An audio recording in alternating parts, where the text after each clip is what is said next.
Welcome, Diecast fans. I'm Tom Spanners Watson. And I'm Frank the Erie Gibbs. Welcome to Season 2 of The Outlaws. Now, you might well notice that the streets are quite empty, and that's because the Mega Robotics enforcement droids have unfortunately gone a little haywire and have taken over the city, so everybody's cleared out. But that's good for us because we want the streets clear for some outlaw action. First into town is the Beaver Mobile, driven by Nitro Poutine, a beautiful old El Camino. And as we know, these things are low, wide, and very quick on the Canyon track. And the drivers are just coming in one at a time today, just so that we can avoid any issues with Mr. Ed. But check out Nitro Poutine there, hanging the rear end out. Very tasty. That was very controlled. And not a bad run into town. So the times that the drivers post on the run into town is going to be how we see the drivers for the first round of racing next week. Coming in next, we got Blue Thunder, driven by Strike, a Mercury Cougar. The Cougar is not only very popular in Season 1, but also did amazingly well, with 3 of them getting onto the list and holding their positions for some time. I'm not quite sure what Strike's up to there. If he wants to get on the list at any point, he's going to have to keep the car pointing in one direction,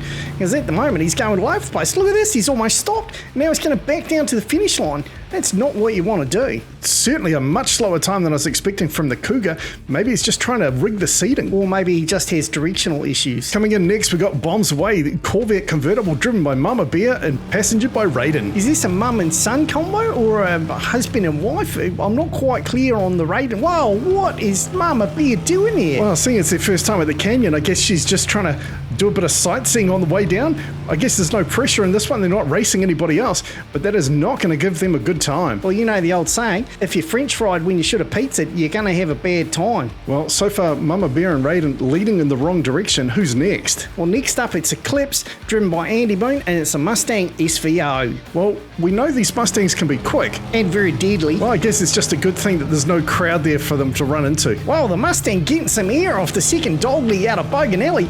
And I've got to say, he is flying down the track. Andy Moon laying down a serious time in Eclipse there, 13.40. That is a great time. And very fitting seeing there was just that big Eclipse this week. Now it's Lord Pruitt driving Furious Firebird, the classic Pontiac Firebird. That is just a stunning orange colour. It's so orange, it's almost like a tangerine. Well, it might be bright, but is it quick? He took that second dogleg very tasty. He's looking good so far. Oh, and there we go. I jinxed it. Yeah, that was looking like a super quick time. He got out of that second dogleg so nicely, but he still lays a 15.629, so not too bad for his first run. Well, I definitely think Lord Pruitt could easily go a second or two quicker. Oh, defo, mate. He's just got to rattle his dags. Let's see how Lily the dog goes driving Haka. Lily, of course, known for some crazy stunts on the Canyon, and there she goes. Bogan Alley reversing around the first corner.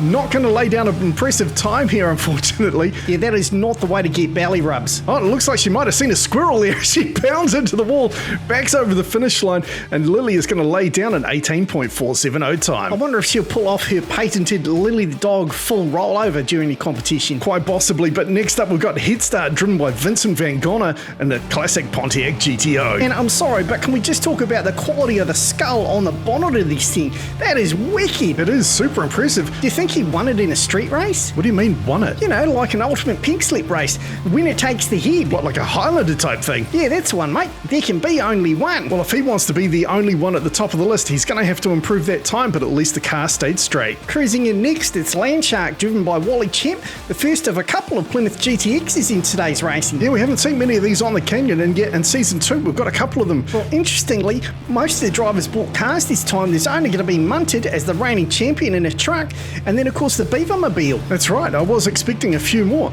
but a solid time there from Landshark of 14.043. Plymouth GTX looking not too bad on its first outing. And now's the time for the Preacher of Demons to give it a crack, and he's driving Limbo, which is a 69 Camaro. There's also a couple of 69 Camaros in this season as well. Yeah, it's weird. Last time it was the Mercury Cougar that was super popular. Now it seems to be the Camaro and the Plymouth GTX. Yeah, it's weird. It's not like we're holding back and just putting all the same cars into the one race. It's just how the season worked out. So Demon Preacher safely into town with a 15.898. That's going to put him about the middle of the pack at the moment. And driving the second Plymouth GTX tonight is Moose Knuckle with that huge big bumper bar at the front, driven by the crazy Canuck. So far, the only driver ever at the Canyon to have an additional bumper bar at the front. Well, I guess we're going to find out if that helps or hinders him. Oh, it could defo go completely wrong for him, but it looks like he's keeping it under control quite nicely and lays down a pretty solid time of 15.226 on his first run in. Yeah, it was certainly a nice clean run in. Okay, now we've got Phoenix's Revenge, driven by Tuco, an 84 Firebird. Like me, I'm sure a lot of our viewers had a real thing for the 84 Firebird and was desperate to get one back in the day. Oh, it was just such a futuristic looking car.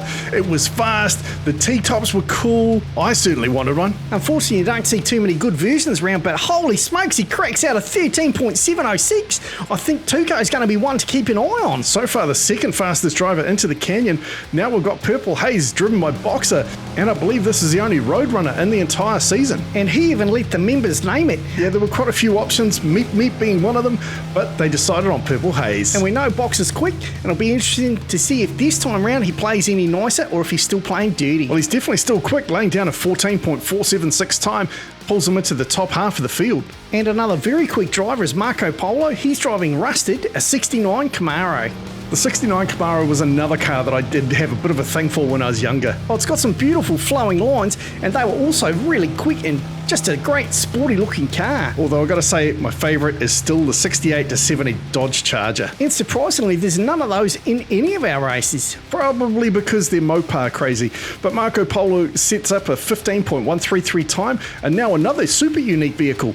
Shipwrecked, driven by Scooter Brownwell, the 32 Ford Delivery. That thing's so tall, I'm expecting it to just flip over. Yeah, that would definitely be the tallest of any of the cars that have been down the canyon. But of course, we have had semi-trucks go down, and they're fine. Not only are they fine, mate, they're brutally fast. Yeah, and so far, I've got to say, the Delivery getting up on two wheels there, it is not going to be an impressive time. There we go, over 20 seconds. That is slow. Yeah, that makes a sloth look quick, unfortunately. All right, rolling into the canyon now is Iron Poet, driving Stinger, the Corvette Stingray. Are those big-ass FTEs on there, or are they just chromies? I don't know, but I don't think the FTEs are really worth the hype. Yeah, I've definitely had some other cars with pretty stock setups, but if you tune them just right, they're way quicker. It looks like Iron Poet also doing some sightseeing, finally gets it pointed in the right direction and still lays down a 15.829 time. It was nice he got it under control, and I think there's some quick times yet to come out of Stinger as well. And coming in next is the Shisha, driven by Juan Fabuloso, a Ford Maverick. Juan Fabuloso, such a good name. Well, let's just hope he's got the driving skills to match. Well, hopefully he does, but it looks like he's been a little bit cautious so far, checking out all of the track as he comes down, looking for any pitfalls or I guess any opportunities for overtaking later on. Well, he'll have to pick up the pace if he wants to overtake anyone. The 16.525 isn't going to cut it in the main races. Well, I guess we'll find out next week. And now it's time for the second Mustang SVO, driven by King Jester, and this one's called the Toxic Vindicator. So the first Mustang did exceptionally well, laid down the fastest time yet.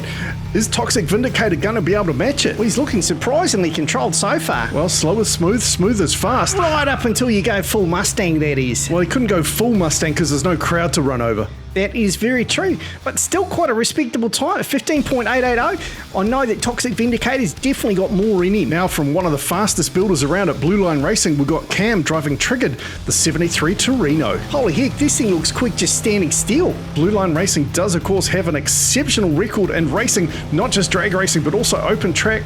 Even though he's having some trouble on the way in tonight, that could have been because one of the others dropped some oil on the track. I definitely think Cam's going to be one of the ones to watch going forward, but a 15.186 time is not looking too dangerous right this second. And the last of the 69 Camaros, it's Twinkle Toes, driven by Harry SP. Well, the other Camaros have been pretty tight so far. Let's see what Twinkle Toes can do. Well, he's looking pretty clean so far. Starts to get a bit of a spin on in the exit to Bogan Alley, and it looks like he's going to make a run for the finish line in reverse the whole way. He starts to ping pong and he's gone off the side of the track. I think Twinkle Toes should have left his dancing shoes at home, mate.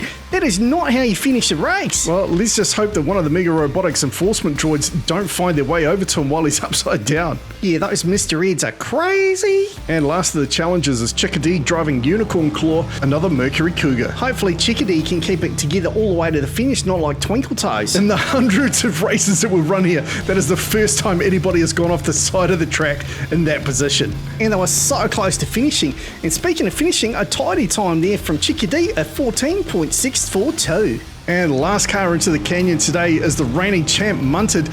doesn't need to lay down a time. He is top of the list, and that's where he's going to start out. Pauline Sung did a brilliant job in season 1 with some beautiful overtaking and timed his run to the top of the list at the perfect time for the final race. Just as well, Munter was the last one in. Looks like Mr. Red is on the warpath. Yeah, and with that, mate, I think we should make a move ourselves. All right, thanks very much for watching tonight. I'm Tom Spanners Watson. He's Frank the Guru Gibbs. We look forward to seeing you in Outlaws Season 2 starting properly next week.